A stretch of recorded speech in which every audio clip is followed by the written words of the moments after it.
इसलिए कि प्रभु ने और भी एक पुनरुत्थान का पवित्र दिन हमें ध्यान दिया, मैंने गाया तो प्यार का सागर है। वास्तव में प्रियो, प्यार क्या है ये दुनिया नहीं जानती थी, पर जो प्रभु ने उनसे इतना बड़ा प्यार किया, वो प्यार जिसने जाना वही प्यार कर सकता है। बहुत बड़ी बात है ना। आज दुनिया का जो भी प्यार है सब मतलब का प्यार है, और जो प्रभु ने हमको प्यार किया तो उसने पिता परमेश्वर ने अपना एक तो पुत्र हमारे लिए दिया। उसको मतलब प्यार क्या करता, देता है। बहुत बड़ी बात है, प्यार देता है ना। और यीशु मसीह ने अपने आप को दिया, है ना। बहुत बड़ी बात है प्रियो, हम लोग सच्चा प्यार को पाया हुए लोग हैं, मसीहत सच्चा प्यार को अनुभव किया हुए लोग हैं। उनको बहुत धन्यवाद देता हूँ, उन्होंने ये संदेश हम तक पहुँचाया और ये सच्चाई विश्वास करने के लिए उन्होंने कृपा दिया। तो आज भी हम प्रोग्राम यीशु की ओर जाने से पहले एक वचन पढ़कर उसमें से थोड़ा ध्यान करना चाहता हूँ। सबको सुपरिचित वचन है लूका का सुसमाचार, उसका दूसरा अध्याय, उसका 10-11 वचन। तब स्वर्गदूत ने उनसे कहा, मत डरो, क्योंकि देखो मैं तुम्हें बड़े आनंद का सुसमाचार सुनाता हूँ, जो सब लोगों के लिए होगा, कि आज दाऊद के नगर में तुम्हारे लिए एक उद्धारकर्ता जन्मा है, और यही मसीह प्रभु है। कितना अनोखी बात है ना। मतलब आनंद का समाचार सुनने के लिए सब लोग चाहता है। आज ये स्वर्गदूत का वाणी है, स्वर्गदूत ने ये बात का संदेश दिया, तुम्हें बड़ा आनंद का, साधारण आनंद नहीं, बड़ा आनंद। आप सोचिए, है ना, हमारे लिए तुमने जो दिया हुआ आनंद, बड़ा आनंद, और वो भी सबके लिए, है ना। इसमें कोई जाति का, भाषा का, देश का, वर्ग का कोई फर्क नहीं, सबके लिए, है ना। प्रियो, इतना बड़ा आनंद का समाचार आज हमारे पास आने के बाद में ये संदेश हम कितने लोगों को दे पाया, क्योंकि इससे बड़ा एक अच्छा खुशी का खबर है ही नहीं, है ना। हमारे पास ये आया और हमको अनुभव भी हुआ करके हम गवाही देता है, लेकिन इसके बावजूद भी हमें ये बात को दूसरे को देने में आज हम उत्साही है क्या। प्रियो, प्रभु का इच्छा है, जब पहला तिमोथी 2 अध्याय का 4 वचन में हम लोग पढ़ता है, सबका उद्धार हो। क्या है? सबका उद्धार हो। ये बहुत बड़ी बात है ना। तो मैं बात को जानना है कि सबका उद्धार होना, आपको मालूम है, जब हम उद्धार का बारे में जब लोगों को जब बोलता है तो लोग मुँह से कहने वाली एक बात है, उद्धार असंभव है। आपने सुना होगा, जो सुसमाचार सुनाता है उनको कई लोग गवाही देता है उद्धार असंभव है। देखा, मतलब उनका दृष्टि में, उनका समझ में यह उद्धार नहीं हो सकता। देखा है, तब हम उनको बोलता है, देखो हमने उद्धार पाया है। अरे उनको झटका लगता है ना, उद्धार असंभव है करके वो लोग बोलता, और हम बोलता है उद्धार हमने पाया। ये एक अनमोल बात है हमारे जीवन में। उद्धार का गवाही देना तब लोगों को भी चकित होगा ना। एक व्यक्ति ने एक बार मानो दूसरे से कहा, जब आपका उद्धार हो जाएगा ना, मुझे ये नंबर पर कॉल करना। सुसमाचार में कुछ नहीं बताया, उसने इतना उसको बताया, जब आपका उद्धार हो जाएगा ये नंबर पर कॉल करना है। यार, ये व्यक्ति ने क्या कहा, उद्धार हो जाएगा तो ये नंबर पर कॉल करना। तो ये उद्धार क्या है, कहाँ मिलेगा, वो ढूंढ रहे थे। देखो, पर उसका जीवन के लिए वो एक मतलब सवाल बन गया, ये क्या उद्धार क्या है ना, ये कैसे मिलेगा। वो ढूंढते गया तो एक प्रभुदास मिल गया, उन्होंने उसको समझाया, आखिर वो उद्धार पाया। तो उसने उसको फोन करके बोला, मेरा उद्धार हुआ। देखो, इतना में कार्य हुआ। ये कोई चक्के मानो एक नॉर्मल बात नहीं है ना। दूसरा लोग उद्धार पाए, ये हमारा दिल का बहुत इच्छा होना चाहिए। हो सकता है आप किसी को बोलने के टाइम पर ये उद्धार कैसे मिलेगा ऐसे पूछेगा तो आपको जवाब देने के लिए आना चाहिए। कौन बोल पाएगा इसका उद्धार हुआ, जो उद्धार पाया उसको इस बात को बताने में कुछ तकलीफ नहीं। अभी हमने पूरा बाइबल पढ़ने के बाद में, जानने के बाद में हम सुसमाचार सुनाएंगे, ऐसे ही क्या? नहीं है ना। आपको प्रभु ने बोला है कि गवाही दो, मैं पहले क्या था और आज क्या हूं। क्योंकि जो कोई मसीह यीशु में है वो नया सृष्टि है। तुमने हमारे जीवन को बदला, कैसे बदला, ये बात को जानना बहुत बड़ी बात है। तो उधार का बारे में बहुत मोटा 4 सवाल है। उधार का बारे में बहुत बड़ा मोटा 4 सवाल है। उसमें पहला सवाल ये है कि क्या उधार पाने वाला थोड़े है क्या? एक सवाल है।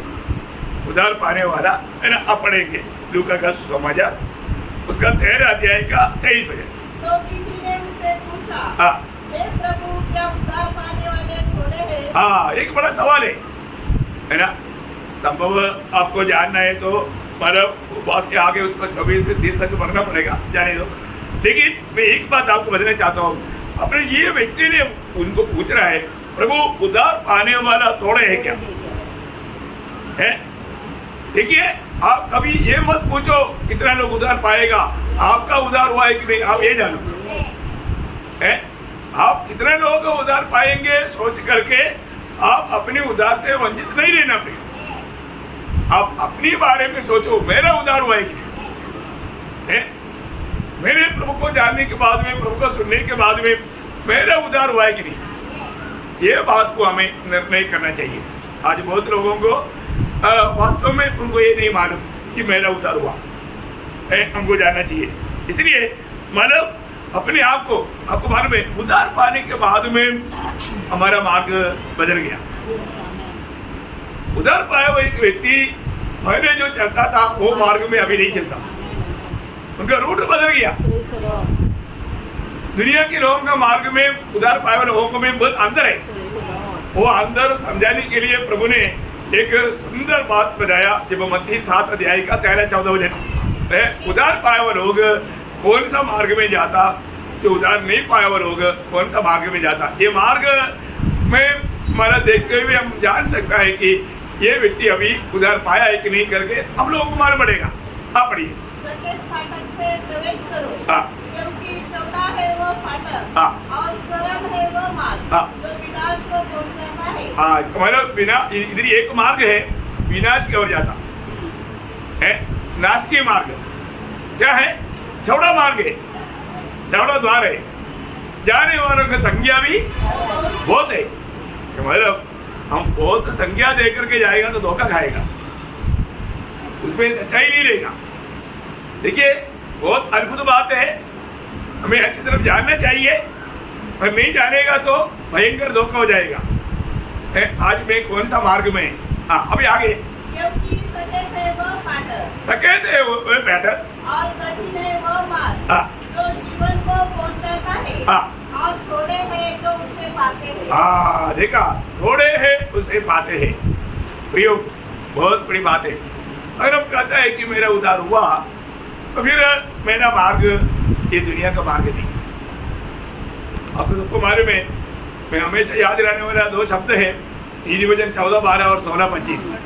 दोनों वचन में एक ही बात लिखा है कि एक मार्ग इंसान को अच्छा देख पड़ता है, आखिर में मृत्यु मिलता है, मृत्यु मिलता है। प्रियो, हमको अच्छा लगने वाला मार्ग में कभी नहीं चलना। आज आप प्रभु के उपस्थिति में ये वचन सुनने के समय में आप थोड़ा सोच लीजिए, ये एक हफ्ता आपने कैसा मार्ग में चला? आपको अच्छा लगेगा वो मार्ग में चला? प्रभु का मार्ग आपको दिखा? प्रभु का मार्ग में चला? अपने आप को मार्ग, मैं एक उधार पाया व्यक्ति है तो मेरे लिए मार्ग मेरा पसंद का मार्ग नहीं, मेरा मनमानी का मार्ग नहीं, प्रभु ने मुझे जो दिया वो मार्ग है, वो मार्ग यीशु मसीह है। और वो मार्ग खूबी वो सकला मार्ग है।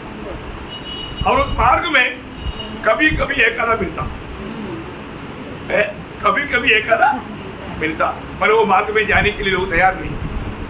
आपको मैं बताना चाहता हूँ, प्रभु का शिक्षण पाने का स्कूल का नाम सुनेगा तो एड्रेस सुनते ही लोग एप्लीकेशन नहीं देगा, वो स्कूल में पढ़ने की जरूरत है। क्योंकि मतलब 119 का 71 में लिखा है, वो है क्लासरूम का नाम। वो क्लासरूम में जाने के लिए कोई तैयार नहीं, कारण क्या मालूम है? उसका क्लासरूम का नाम है कष्टदा का रूम।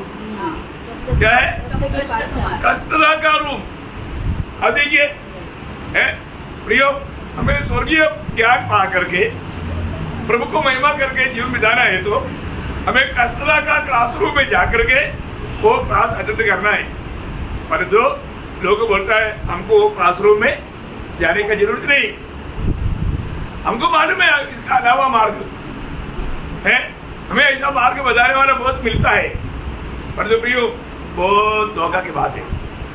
जब भी आप कष्ट का उस मार्ग में नहीं जाएंगे, उस क्लासरूम में नहीं जाएंगे, आप प्रभु का नियमों को, विधियों को नहीं सीख पाएगा। बाकी आपको जो भी मिलता है वो दुनिया का ज्ञान रहेगा, पर जो जीवन का मार्ग नहीं होगा वो सच्चा ज्ञान की बात नहीं, ऊपर का ज्ञान की बात नहीं रहेगा। तो यहाँ पर पहला सवाल है कि मानव उद्धार पाने वाला घोड़ी है क्या, है ना। दूसरा उद्धार के बारे में एक सवाल उसी लूका 18 अध्याय का 26 हो जाए। इस पर सुनने वाले ने कहा, हाँ। तो फिर किसका उद्धार हो सकता है? देखो एक सवाल है उद्धार के बारे में है, मतलब उद्धार कौन उद्धार पा सकता है? क्या सवाल है? कौन उद्धार पा सकता है? देखिए कुछ अच्छा धर्मी लोग हैं तो उद्धार पा सकेंगे, वो ज्यादा इतना कुछ बुराई नहीं करता है, मानव जितना तो हो सकता है, मानव वो अच्छा काम करता, उसका उद्धार हो जाएंगे? नहीं है ना। है यहाँ पर किसका उद्धार हो सकता, हमें ये बात को जानना है। उसका अभी मैं वो भाग पूरा पढ़ाने के लिए टाइम नहीं, इसलिए, लेकिन यहाँ पर एक जवान व्यक्ति यीशु मसीह के पास आया, उसको उद्धार पाने के लिए बहुत माना दिल में आनंद था, इच्छा था। तो उन्होंने आकर पूछा वो बात है ना। तब यीशु मसीह ने उसको प्रेम किया, उसको कुछ बातें कहा कि तुम व्यवस्था जानता है ना, व्यवस्था में जो भी लिखा है उसको मालूम करो। उन्होंने क्या बोला? मैं लड़कपन से मानते आया, ठीक है ना। उसी 18 अध्याय का 21 वचन पढ़ना। उसने कहा, मैं तो इन सबको लड़कपन से मानता आया हूँ। देखा, मैं इन सबको बचपन से मानते आया हूँ। मालूम क्या है कि उन्होंने सोचा यहाँ पर, मतलब उसने कहा मतलब प्रभु आप क्या समझता, मैं ये सब कुछ बचपन से करते आया, और कुछ बाकी है तो बताओ। बोलने का अर्थ क्या है? अभी आपने जो भी मुझको बताया ये सब मैं बचपन से करते आया, क्योंकि उसको भी मालूम है मैं किसके सामने आया है। मेरे जीवन को अच्छी तरह जानने वाला प्रभु के पास में आया है, इसलिए उसने संबोधन किया वैसे किया था, है ना। बहुत बड़ी बात है। मैं एक बात आपको बताना चाहता हूँ प्रियो, कई बार लोग सोचता है मैं अपने अच्छा कामों से मतलब में पास हो जाएगा क्या? नहीं, क्योंकि भजन जब जैसे 64 अध्याय का 6 वचन आपको याद है ना, हमारे सब काम मैले चिथड़ों के समान है। अभी हमारा अच्छा काम जो भी बोलता है ना, वो सब एक महिले चिथड़े के समान है। प्रभु कभी भी मानव को ले नहीं सकता, स्वीकार नहीं कर सकता। अब देखिए प्रियो, ये दुनिया में जो भी जन्मा है वो व्यक्ति में कोई अच्छा बात है नहीं, वो व्यक्ति में कोई अच्छा बात नहीं। और ये बात का गवाही देता है, आपको याद होगा रोमियो का पत्री उसका 7 अध्याय का 18 वचन पढ़ना। क्योंकि मैं जानता हूँ कि मुझ में अर्थात मेरे शरीर में कोई अच्छी वस्तु वास नहीं करती। देखा, मतलब मैं इस शरीर में रहने वाला है, ये शरीर में कोई अच्छा बात नहीं आता, इसलिए जो भी मेरे से आता है सब बुरी बात आता। आप देखिए, आपको मालूम है शरीर पर मन लगाना मृत्यु है, और शारीरिक लोग आत्मिक बातों पर मन लगाने का सवाल ही नहीं पियो, और आत्मिक बात को समझ भी नहीं सकता। ये भी बड़ी अद्भुत बात है हमारे जीवन में जानना। मतलब हम कितना भी बुद्धिमान क्यों ना हो, एक शारीरिक व्यक्ति, आपको याद होगा पहला कुरिन्थी 2 अध्याय का 14 वचन,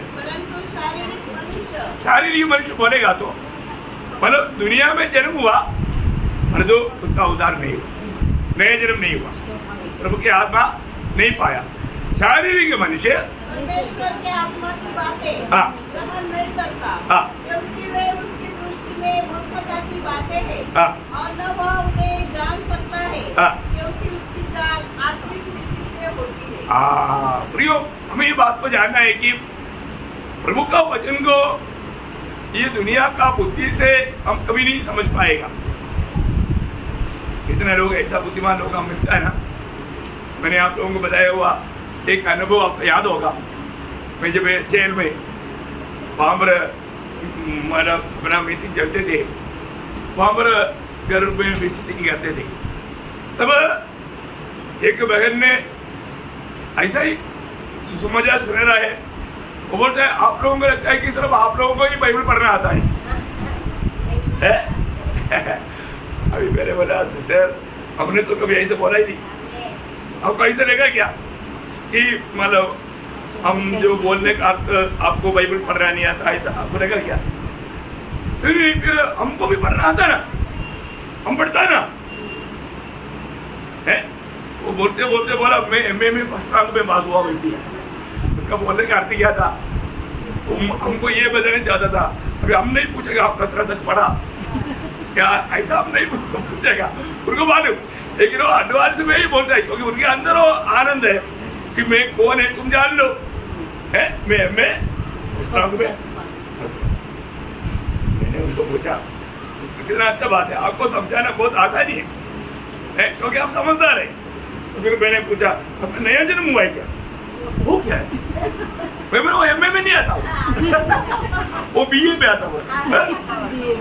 बोले एमए से भी नीचे है क्या बीए? मतलब ऊपर है क्या बीए? इसको बता रहा है। ऐसे नहीं पूछा, उन्होंने करता है उसको ये बात को समझाना पड़ा।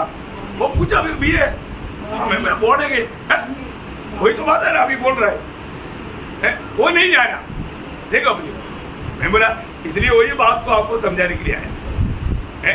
आपको जो बात नहीं आता वो बात को परंतु है ना वो एकदम जैसे बैलून का हवा गया है ना ऐसा हो गया वो।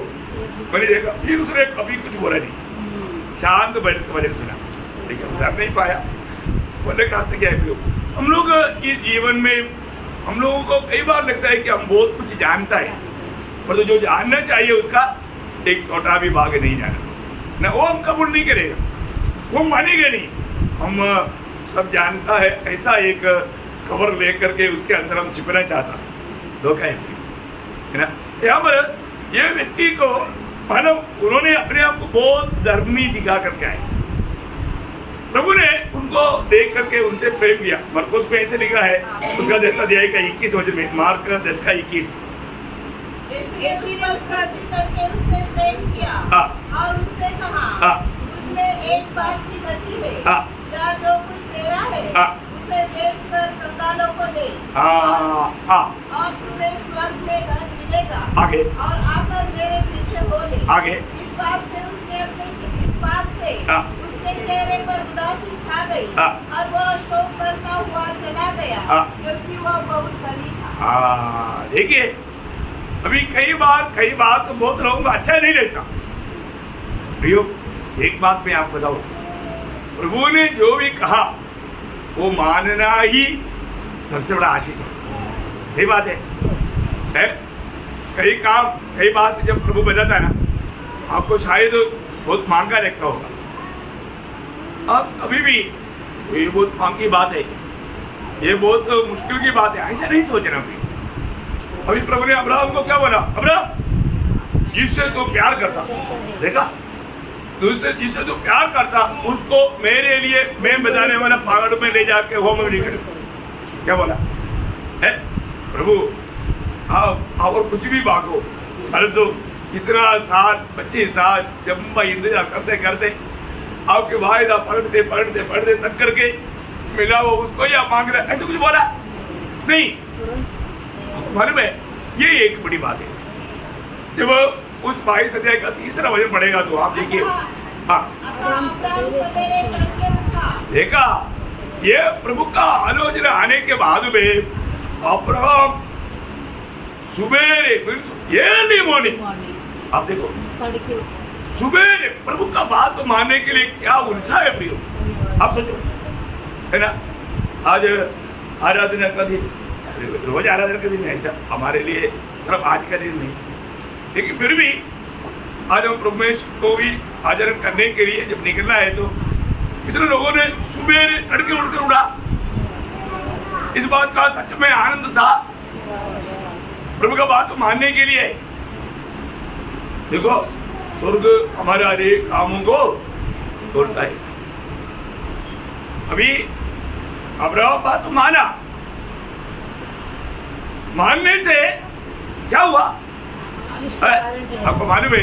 जब 22 अध्याय का 12 वचन में उसने कहा, हाँ उस लड़के पर हाथ मत बढ़ा, हाँ और न उससे पूछ कर, हाँ क्योंकि तूने जो मुझसे अपने पुत्र हाँ वरन अपने एकलौते पुत्र को भी नहीं रख छोड़ा, हाँ इससे मैं अब जान गया हाँ। कि तू परमेश्वर का भय मानता है। पहली बात, प्रभु का भय मानने वाला व्यक्ति सच में प्रभु का बात मानेगा। आज हम लोगों में बहुत बार प्रभु का भय बिल्कुल लोगों के अंदर नहीं, प्रभु का बात नहीं मानता। इसलिए क्या बोलता 18 वचन, और पृथ्वी की सारी जातियां हाँ अपने को तेरे वंश के कारण धन्य मानेंगी, हाँ क्योंकि तूने मेरी बात मानी है। प्रियो एक बात जानना, जब भी आप प्रभु का बात मानता ना, आप आशीष पाएगा ही, तो गारंटी बात है। और जो आपके द्वारा और बहुत लोग भी आशीष पाने का आप एक कारण बने, आप एक कारण बने। आप देखो, आप जितना बात नहीं मानता ना, आप भी आशीष नहीं पाएगा और दूसरे के लिए भी आप आशीष का कारण नहीं बनेगा। आप देखो आदम का गलती क्या था? बात नहीं माना। बात नहीं माना।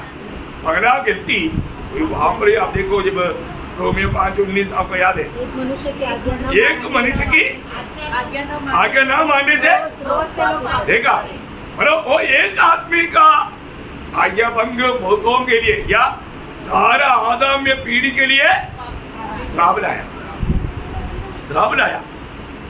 प्रियो मसीह तुम्हें आप ये जो वचन सुन रहा है ना, वचन मानना, प्रियो वचन मानना। ये वचन प्रभु ने क्यों आपको दिया है? मानने के लिए दिया। कैसे मानना करके 119 का 4 में लिखा है, यत्न से मानना। मतलब प्रभु का वचन मानने के लिए लड़ना पड़ता। यत्न मीन्स मतलब प्रयत्न, या उसमें एक अर्थ लड़ाई, लड़ाई करके मानना। मतलब आपको बहुत ताकत बढ़ाना पड़ेगा प्रभु का बात को मानने के लिए। बहुत प्रभु में, प्रभु का वचन में बना रहना तक बड़ा एक प्रयत्न की बात है। जब मतलब फिलाडेल्फिया मंडली को जब बताया ना, जब प्रकाश वाक्य 3:10 में उन्हें धीरज के वचन, मेरा धीरज के वचन को थामा बोलेगा तो उस पर तू बना रहा। अब देखिए बहुत बड़ी बात है, वचन में बना रहना, वचन को थामा रहना, वचन को जाने नहीं देना। स्वर्ग वो बात को देखता। अभी आपको ये बात पता है ना, आप ये वचन को किस दिल से सुन रहा है, किस भावना से सुन रहा है, स्वर्ग देखता है।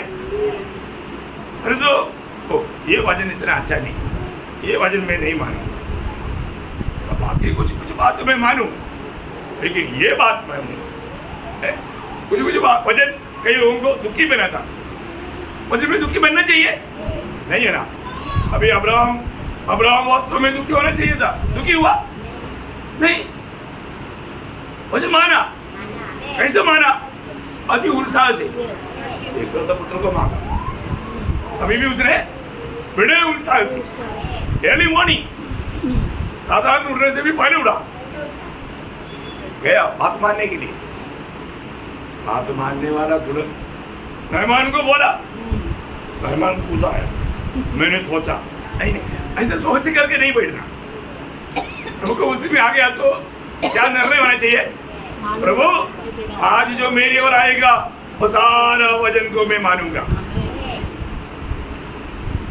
अब मेरे से बात करना, मैं मानूंगा। ऐसा बोलकर कितने लोग आया, उनसे प्रभु बात करता ही है। प्रभु पक्का हर एक लोगों का इच्छा, दिल का निर्णय सब प्रभु जानता है। प्रभु उनसे बात करता है। हेमन ने क्या सोचा? ओ कोई जादूगर है, जादूगर के पास एक डंडा रहता। ओ मैं कौन है? मैंने सजा दी है, बहुत बड़ा भक्ति है। मैं आ रहा है करके सुनेगा तो दूर से दंडवत करते करते आएगा और मेरे पास आकर के बूम बूम बूम मेरा कोल और मैं उसको दूंगा तोहफा। ऐसा प्लान करके आया।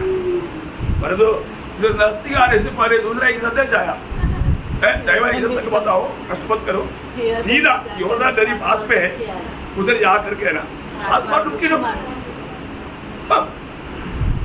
अहंकारी हो घमंडी, वो मेरे को हुक्म दे रहे हैं। अब कोड चंगा होना भी है, बात मानने का दिल भी नहीं। अब देखो वो गुस्सा करके जाने वाला था, लेकिन वो साथ में लोग समझदार लोग था। उन्होंने बोला देखो स्वामी, और वो प्रभु के दास एवरेस्ट पहाड़ चढ़ाने की बात बोला तो आप जरूर करता, परंतु आपका कितना तकलीफ होता, मृत्यु भी होता शायद। देखो उन्होंने समझाया, मैं समझ गया है? 1 2 3 4 7 बार है, अरे 6 बार डूबने से भी कुछ नहीं होता बोल के ऊपर आ जा तो वो ऐसा ही आता। कई लोग ऐसा है, मैं इतना तकलीफ उड़ाया, बाप इतना माना मतलब अभी तक नहीं माना, पूरा भी नहीं माना, इतना माना अभी तक तो कुछ भी नहीं हुआ। ऐसे नहीं सोचना, प्रभु का काम कब होगा? पूर्णता। जब पूर्ण हो जाएगा तब काम होगा, प्रभु का महिमा होगा, है ना। अभी देखो आत्मा आवाज जब बाहर आया, उधर से ड्राइवर उठी भागना शुरू हो गया। आप देखो प्रियो, प्रभु का बात मानना। इसलिए पहले शमूएल 15 अध्याय का 22 वचन में पहले शाऊल को बजाने के टाइम पर शमूएल ने क्या बोला? प्रभु का बात तो मानने से बढ़कर प्रभु आनंद से नहीं होता, प्रभु प्रसन्न नहीं होता। पढ़ी क्या यहोवा होम बलियों और मेल बलियों से उतना प्रसन्न होता है जितना कि अपनी बात के माने जाने से प्रसन्न होता है? प्रियो, बात तो मानना, यही बात है। आज भी बहुत लोग आत्मीय जीवन में ठोकर खाने का मेन कारण क्या? बात तो मानो है, एक ही कारण है प्रियो, है ना। पहला पत्रोस 2 अध्याय का 8 वचन में उत्तर दिया है, क्यों नहीं मन आशीष पाता, क्यों ठोकर खाता? और ठोकर खाने की चट्टान हो गया है। अरे उसका आगे वचन की ना मानने से उतना मतलब सबसे बड़ी बात है, जो लोग वचन नहीं मानता वो लोग ठोकर खाता। प्रियो, आपका जीवन में शायद आपने कितने बार ऐसे ठोकर खाया, क्यों खाया? आपने वचन नहीं माना, और वचन ना मानते हुए, वचन में बना ना रहते हुए आपका प्रार्थना भी व्यर्थ है, जिंदगी भी व्यर्थ है। आप सही अनुभव में आगे नहीं बढ़ सकते। बहुत अद्भुत बात है, बहुत अद्भुत बात है। अभी यहाँ पर प्रभु ने व्यवस्था के बारे में बोला तो पहला व्यवस्था प्रभु ने बोला ही नहीं। 10 आज्ञा में पहला आज्ञा क्या था? मुझे छोड़ दो। 10 आज्ञा में पहला आज्ञा क्या था? मुझे छोड़ दो। हाँ, बहुत बड़ी बात है। निर्गमन उसका 20 अध्याय का 3रा वचन, निर्गमन उसका 20 अध्याय का 3रा वचन। तू मुझे छोड़ दूसरों को ईश्वर करके न माना। देखा, अभी तुम मुझे छोड़कर और दूसरे को ईश्वर नहीं मानना है। प्रियो, आपको प्रभु से कैसा प्यार होना? संपूर्ण है। अनुवाद व्यवस्था विवरण 6 अध्याय उसका 5 वचन देखो, बहुत ध्यान से समझना प्रिय। तो अपने परमेश्वर यहोवा से अपने सारे मन और सारे जीव और सारी शक्ति के साथ प्रेम रखना। देखा है, यहाँ ईश्वरी गहरा रीति में यीशु मसीह ने वो शास्त्री को बताया, आपको मालूम है। यहाँ पर 3 बात आया और यीशु मसीह ने वहाँ पर 4 बात बोला, है ना। मरकोस उसका 12 अध्याय का 30 वचन। अपने सारे मन से और अपने सारे प्राण से और अपनी सारी बुद्धि से और अपनी सारी शक्ति से प्रेम रखना। देखा, 4 नीति में पूर्णता होना प्रभु चाहता है। हम प्रभु को आज भी प्यार करता है क्या? अपने आप को दिल से परखो प्रिय, मैं प्रभु को प्यार करता है क्या? प्रभु हरेक शायद मैंने छुटकारा पाया, उद्धार पाया, हरेक लोगों से प्रभु की अपेक्षा है प्रियो। दुनिया के लोग प्रभु को नहीं जानता, वो बात अलग है, पर जो उद्धार पाए हुए लोग, हम प्रभु से ऐसा प्यार करता है, ये बहुत महत्वपूर्ण बात है। अभी ये व्यक्ति को पूरा दिल से, पूरा मन से, पूरा शक्ति से, पूरा ताकत से प्रभु से प्यार करना चाहिए था, पर तो वो नहीं था। वो उसका ईश्वर अलग था, उसका ईश्वर एक अलग ईश्वर था। वो क्या था? धन था। देखा, अभी परमेश्वर के जेब पर धन आ गया तो इसलिए धन को छूने वाला कई बात आने के टाइम पर लोगों को बहुत अच्छा नहीं लगता, बुरा लगता। लोग बोलेगा ये कठिन वर्तमान। देखा, अभी प्रभु उनके दिल में पहला स्थान होकर के प्रभु उनके जीवन में आना चाहा, लेकिन वो जगह अभी कौन लिया हुआ है? धन लिया। यीशु मसीह ने खुद मत्ती 6:24 में क्या बोला? कोई मनुष्य स्वामी की सेवा नहीं कर सकता, क्योंकि वह एक से बैर और दूसरे से प्रेम रखेगा। हाँ, देखा, मतलब प्रियो, दो स्वामी की सेवा कैसे करेगा? है ना, आज भी बहुत लोगों का स्वामी दुनिया का धन है। हरकना प्रभु का स्थान ये दुनिया का धन ना ले, ऐसे लिया, बहुत दुखदायी बात है, वेदना देने की बात है। अभी आप बताओ, ये व्यक्ति को ये बात अच्छा नहीं लगा, दुखी हो गया ना। प्रियो, आप वास्तव में ये जो प्रेम जो है ना, आप बहुत कुछ प्रभु को ऐसा प्रेम ना करते हुए बहुत कुछ अच्छा काम कर सकता है, परंतु प्रभु का दृष्टि में उसका मूल्य नहीं। एक सुंदर दृष्टांत है प्रेम के बारे में कहने वाला हालात कुरिन्थी 13 अध्याय का 3 वचन, बहुत अनमोल बात है। आप पढ़िए उसको। यदि मैं अपनी संपूर्ण संपत्ति कंगालों को खिला दो या अपनी देह जलाने के लिए दे दो और प्रेम न रखो तो मुझे कुछ भी लाभ नहीं। हाँ, देखा, आप प्रभु से प्रेम ना रखते हुए बहुत कुछ अच्छा काम कर सकता है। हम देख लो प्रियो, आपने प्रेम ना रखते हुए भी मतलब ऐसा कार्य करके लोगों के दृष्टि में आप एक भक्त बनकर के जीवन बिता सकेगा, परंतु प्रभु बोलता है तुझको कोई लाभ नहीं होगा। प्रियो, हमें प्रभु का दृष्टिकोण से देखना है। अब ये व्यक्ति कितना उत्साह से आया था, पर जो ऐसा व्यक्ति उधर पाएंगे नहीं पाएंगे, नहीं मिलेगा। उसको प्रभु को प्रथम स्थान देना ही होगा, है ना। ऐसा नहीं है तो उधार नहीं मिलेगा। अब देखिए, यहाँ पर हम देखते हैं कि प्रभु हम हरेक को एक सवाल पूछता है। पहली बात, सूली की हमें दिया हुआ वो प्यार प्रभु हमें दिखाता, और प्रभु पूछता है अभी बोल, तो बाकी सारे बातों से बढ़कर उससे प्रेम लगेगा। आप ये भी प्रभु को दिल देता ना, कैसे दिल दे रहा प्रियो? प्रभु का वो प्रेम को जानकर समझ करके प्रभु से वाचा बांधना, नहीं तो आपका वाचा धोखा हो जाएगा, वाचा धोखा हो जाएगा। आप देखिए, आपको सबको मालूम है आज भी बहुत लोग प्रभु इस्तेमाल करना चाहता, लेकिन उनको प्रभु से प्यार नहीं, छोटी छोटी बातों में प्रभु को छोड़ देगा। ऐसा लोगों को प्रभु ऐसा काम कैसे सौंपेगा? नहीं सौंपेगा। प्रभु के खातिर कुछ भी होने के लिए हमें तैयार होना चाहिए। आखिर में स्वर्ग में जाने से पहले प्रभु ने पतरस को ऐसे क्यों पूछा?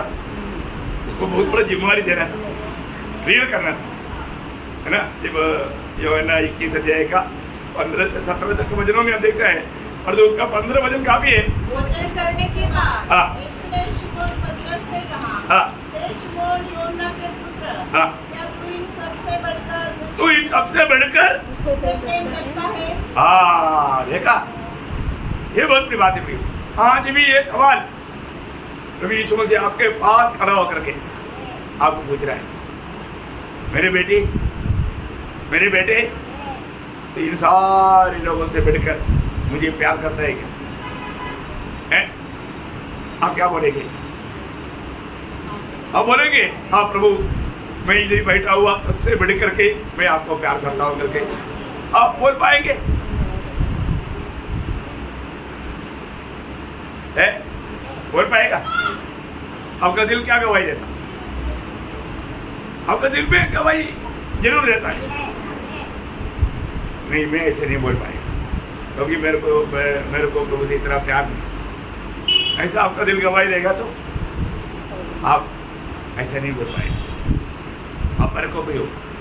आज देखो आनंददा में भी आप कितना प्रभु का निकट रहेगा ना, वो आपका प्रेम का नाप में है। आप सोच ना है, प्रेम का नाप में आप निकट रहने वाला है। तो आपका प्रेम आज प्रभु से कैसा है? अभी आप देखो, ये व्यक्ति ने खुद को मानव छोड़कर चला गया है, पर जो नए नियम में हम एक ऐसा महान व्यक्ति को देखता है, वो प्रभु को ज्यादा प्यार करता है। कौन है? पौलुस। पौलुस प्रभु का प्यार के कारण, प्यार होना है से प्यार होगा तभी होगा ये बात। फिलिपियों 3 अध्याय 7 से 9 तक का वचनों में पौलुस देने वाले एक गवाही आप देखो प्रिय। परंतु जो बातें मेरे लाभ की थी, उसी को मैंने मसीह के कारण हानि समझ लिया है। वरन मैं अपने प्रभु मसीह यीशु की पहचान की उत्तमता के कारण सब बातों का हानि समझता हूँ, जिसके कारण मैंने सब वस्तु की हानि उठाई। प्रियो, प्रभु को प्यार करने के कारण, उस प्रभु से प्यार के निमित्ती पौलुस ने ये दुनिया का सारे बातों को तुच्छ जाना, प्रभु के लिए सब बात त्याग दिया। आप देखो ये बात है कि हम मसीह में अगर हमने उद्धार पाया, जो उद्धार असंभव है ना, परंतु प्रभु का अनुग्रह से संभव होकर के हमें मिला। विश्वास तक प्रभु का दान है। प्रभु ने सच्चाई पर विश्वास करने के लिए और उद्धार पाने के लिए हम पर कृपा किया। एक्चुअली ये उद्धार का बात आप लोग प्रभु से अनुभव पाना चाहिए। वो अनुभव पाएगा तो आप हमेशा प्रभु का उपस्थिति में एक टूटा हुआ दिल रहेगा। आपको प्रभु से लिपटा लेने के लिए मन में बहुत उत्साह रहेगा। अभी आप देखो, आप पौलुस इसलिए बोले ना, मसीह की प्यार से हमें कौन अलग कर सकेगा? वही बात है, वो प्यार में एक बन गया। प्रभु का प्यार से अभी अलग करना असंभव है, परंतु कितने लोगों ने मसीह के प्यार को जाना। मैं अभी भी हूँ, प्यार को जाना है। आज मैं जो भी मसीह में जो कार्य करता हूँ, कैसे करता है? जैसा दूसरा कोरिन्थियों 5:14 में लिखा है, प्रभु का प्रेम हमको विवेश कर, प्रभु का प्रेम हमको विवेश करना। मैं प्रभु का उस प्रेम में विवेश होकर के मैं आराधना में आता हूँ, मैं प्रार्थना करता हूँ, मैं वचन मतलब पढ़ करके ध्यान करता हूँ। ये सब प्रभु का प्रेम में विवेश होकर के होना चाहिए। ओके, अभी बहुत टेप हो जाएगा। तीसरा जो सवाल है, उद्धार पाने के लिए मुझे क्या करना चाहिए? याद है 2 बात मैंने बोला, मतलब क्या उद्धार पाने वाला थोड़े हैं क्या? सवाल है, उद्धार पाने वाला थोड़े हैं क्या? दूसरा बात मैंने आपको बोला कि मतलब उद्धार पाने के लिए मैं क्या करना चाहिए, मैं क्या करना चाहिए। और तीसरा बात मतलब उद्धार कौन पाएगा? दूसरा बात क्या था? हाँ, किसका उद्धार होगा। और तीसरा बात है मतलब उद्धार पाने के लिए मैं क्या करना चाहिए। एक बड़ा सवाल है ना। आपको मालूम है, जब पेंतिगृह में पौलुस और सीलास को डाला था, वहाँ पर का संभव आपको मालूम, विस्तार से बोलने की जरूरत नहीं। वहाँ पर जब वो लोग आधी रात को उड़कर गीत गा रहा था, जेल गिर गया, भूकंप आया, सब मतलब बिंदियों का मतलब बंधन खुल गया। तब जेलर ने सोचा सब लोग भागे होगा, अभी मेरा जिंदगी खतरा में। वो अपने आप को खत्म करना चाहा। तब पौलुस ने बोला, देखो देखो साहस मत करो, हम सब लोग यहाँ पर है ना। तब वो जेलर प्रभु दास को पूछने वाला सवाल है ना, प्रेरित काम 16 अध्याय उसका 30-31 हो जाए।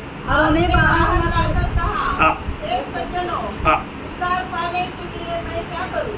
उन्होंने कहा, प्रभु यीशु मसीह पर विश्वास कर, तो तू और तेरा घराना उद्धार पाएगा। देखा कितना बड़ी बात है प्रभु यीशु पर विश्वास कर। आप देखो प्रियो, उन्होंने उनको सुसमाचार सुनाया और हम देखते हैं कि उसी रात को उन्होंने उद्धार पाया। प्रियो, हमारे जीवन में हम कुछ करके उद्धार नहीं पाएगा, हम प्रभु यीशु पर विश्वास करने के द्वारा उद्धार पाएंगे। इतना आसानी बात है, बहुत बड़ी बात है। समय बचाने के लिए 4वां सवाल है, अगर हम इतना बड़ा उद्धार से निश्चित रहेगा तो कैसा भेजेगा। देखो 4वां सवाल है उद्धार के संबंध में, ये बात भी आपको मालूम, इब्राहिम का पत्री 2 अध्याय का 3-4 वचन में ये सवाल है। प्रियो, हाँ तो हम लोग ऐसे बड़े उद्धार से निश्चित रहकर कैसे बच सकते हैं? हाँ, कैसे बच सकता? नहीं बच सकता है, क्योंकि पिता परमेश्वर ने अपना एकलौता पुत्र दे करके हमको बचा रहा है। कभी भी वो विश्वास नहीं करता, इतना दुख भरा बात है ना। यूहन्ना का सुसमाचार का 3 अध्याय का 17 वचन पढ़ना, 16 वचन आपको बहुत याद है, लेकिन 17 वचन पढ़ना। यूहन्ना 3 का 17। परमेश्वर ने अपने पुत्र को जगत में इसलिए नहीं भेजा कि जगत पर दंड की आज्ञा दे, परंतु इसलिए कि जगत उसके द्वारा उद्धार पाए। प्रियो, सारा जगत प्रभु यीशु मसीह के द्वारा उद्धार पाना, उसके लिए पिता ने अपना पुत्र को भेजा है। इसलिए इतना अनमोल बात है। 4 सवाल, अब एक जवाब भी नहीं दिया तो एक जवाब भी देता हूँ, है ना। यीशु मसीह ने मतलब सच्चाई का बारे में बताते बताते कहने वाले एक शब्द लूका का सुसमाचार उसका 19 अध्याय उसका 9-10 वचन में है, आप उसको भी पढ़िएगा। तब यीशु ने उससे कहा, आज इस घर में उद्धार आया है। आज इस घर में होएगा तो उधर रहने वाले लोगों ने उधर पाया, उधर आया है। इसलिए यह भी अब्राहम का एक पुत्र है। देखा, वो अब्राहम का पुत्र था, देखा ही अब्राहम का पुत्र था, लेकिन उनका उद्धार नहीं हुआ। पर जब यीशु मसीह उसका घर में आया तो वो घर का उद्धार हो गया। आगे, क्योंकि मनुष्य का पुत्र खोए हुए को ढूंढने और उनका उद्धार करने आया है। बहुत बड़ी बात है। आज भी प्रभु यीशु मसीह हमारे है, प्रभु यीशु मसीह हमारे बीच में है। कितने लोग विश्वास करता? Praise Lord. कई बार कई लोग मैं काम आया मालूम नहीं है, उन लोगों का अवस्था देख करके अभी क्या है, रोने की सिवा क्या करें। लेकिन प्रियो, आप काम राया, आप उसका वाणी सुन रहे हैं, ये कभी भूलना नहीं है। अभी अब्राहम का पुत्र होने पर भी जक्कई को उधार नहीं मिला, क्योंकि अब्राहम का विश्वास उसमें नहीं था। अब्राहम का विश्वास उसमें नहीं था। परंतु जब यीशु मसीह आया, यीशु मसीह से संदेश सुना, अब अब्राहम का विश्वास आ गया। गलातियों में क्या लिखा? गलातियों उसका 3 अध्याय का 7 वचन। जान लो कि जो विश्वास करने वाले हैं वे ही अब्राहम की संतान। देखा, विश्वास। अभी उनको यीशु मसीह पर विश्वास आया। अभी आपको मालूम है प्रभु ने वो काम किया। मैं ये सोचता हूँ जक्कई का दिल में ऐसे क्यों आया कि मैं मसीह को देखूं? ये इच्छा कौन डाला? प्रभु ने डाला। प्रभु ने डाला, क्योंकि फिलिपियों 2 अध्याय का 13 वचन में क्या लिखा? परमेश्वर ही है जो इच्छा और काम इच्छा और काम। देखिए, ये दोनों कौन डालता? प्रभु देता। देखो, सच में हमारे जीवन की यात्रा में मैं भी ये सोचता हूँ, मुझे प्रभु का वचन सुनने का इच्छा है। इच्छा आने के बाद में मैं दौड़ते रहा काम पर, अभी वचन सुनूं, है ना। तब रोमन कैथोलिक के लोगों का बीच में उस समय में करिस्मेटिक मूवमेंट स्टार्ट हुआ केरला, थोड़ा जोर पड़ने वाला टाइम था। मैं वो करिस्मेटिक मीटिंग में गया, वहाँ पर एक बड़ा एक साधना है, वहाँ पर 1 हफ्ता का मीटिंग करता है। मैं छुट्टी पर आया हुआ था, मेरे अंदर प्रभु ने वो प्यास डाला। 1 हफ्ता में वो मीटिंग अटेंड किया, मुझे बहुत अजीब का लगा। ये तो अपन चर्च में कभी सुना ही नहीं भाई, इतना अच्छी बात वहाँ पर सुनने के लिए मौका मिला। अब मेरे को मालूम पड़ा 1 हफ्ते के बाद में उसका ग्रोथ मालूम होने वाला है, ग्रोथ का मीटिंग। बोला फिर उसका ग्रोथ है तो फिर उसमें भी शामिल, उसमें भी गया। अब और उस समय में वो पादरी ने बोला, प्रभु का वचन में विश्वास करके बपतिस्मा लेने के लिए बोला है, इसलिए मैं तुमको सबको बपतिस्मा लेता हूँ बोल के वो डुल्लू है करके घुमा करके पानी छिट जाता और उसमें छिड़काव दिया, पहले भी छिड़काव दिया था बचपन में। अभी ये पादरी ने दोबारा दिया। मेरे को सवाल आया इसका मतलब कुछ तो ये लोग छुपा रहे हैं। तुम्हारे दिल में एक बड़ा सवाल बड़ा सच्चाई क्या है? मैं बोला प्रभु मुझे सच्चाई पकड़ दो, भागते रहा सच्चाई ढूंढते रहा। कौन प्यास दिया? प्रभु ने। हाँ अभी जक्कई यीशु मसीह को देखने के लिए गया लेकिन नहीं देख पाया। चलो अभी मैं मतलब थक गया भाई, उधर भीड़ बहुत ज्यादा है, मैं तो नाटा है ही है। जक्कई निराश होकर गया नहीं, वो प्यास इच्छा कौन डाला? प्रभु ने डाला। प्रभु ने। ओ इच्छा डाला वो प्रभु वो काम पूरा करके छोड़ेगा। आमेन, आमेन, क्या समझे? आमेन। वो आगे गुड़हल का पेड़ में चढ़ना कोई आशा नहीं है क्या? स्मूथ पेड़ है, 2 कदम चढ़ेगा तो 3 कदम नीचे आएगा। आपने देखा गुड़हल का पेड़? आप चढ़ नहीं सकता। और ये पेड़ तो ऊंचा कहीं कैसे चढ़ा? प्रभु ने। जैसे अभी दावीद ने गोलियत को मारा, वास्तव में कौन मारा? प्रभु ने मारा। प्रभु ने मारा। नहीं तो अतरी मौत है पर पात्र लेने के बाद में आगे कैसे गिरेगा? सवाल ही नहीं। और तू गोलियत कहाँ गिरा? आगे गिरा। आगे गिरा। क्यों गिरा? प्रभु ने क्योंकि ये पत्थर लगने के टाइम पर प्रभु ने पीछे से दिया एक टच। वो जोर था, वो जोर था, जोरदार मार था। वो एक ही मार में गया वो। आप सोचो प्रभु का हाथ अनुकूलता ना ऐसा। अभी जक्कई गुड़हल का पेड़ में कैसे चढ़ा उसको भी मालूम नहीं, तो ऊपर आ गया भाई। उसको नीचे आना बहुत आसानी था, जल्दी हुआ मुंह आया। आप देखो बहुत बड़ी बात ऐसा। विवाह में बात को जाए प्रभु में वास्तव में उधार आया, एक अर्थ को उधार आया क्योंकि उसका जीवन बदल गया। उसने घोषणा की, उसने निर्णय लिया। तो आज हमारे जीवन में हमने उधार के बारे में कितने बार सुना? वास्तव में मेरा उधार हुआ है, वास्तव में आज यीशु मसीह मेरा प्रभु है क्या? यीशु मसीह को मैंने मेरे जीवन का प्रभुता दिया है क्या? ये जानना नहीं तो है उस दिन निश्चित आप हारण मिलेंगे। तो प्रभु आप सबको सच्चा उद्धार का अनुभव में आगे बढ़ने के लिए ये वचनों के द्वारा सहायता करे। प्रभु को महिमा दे। आमीन।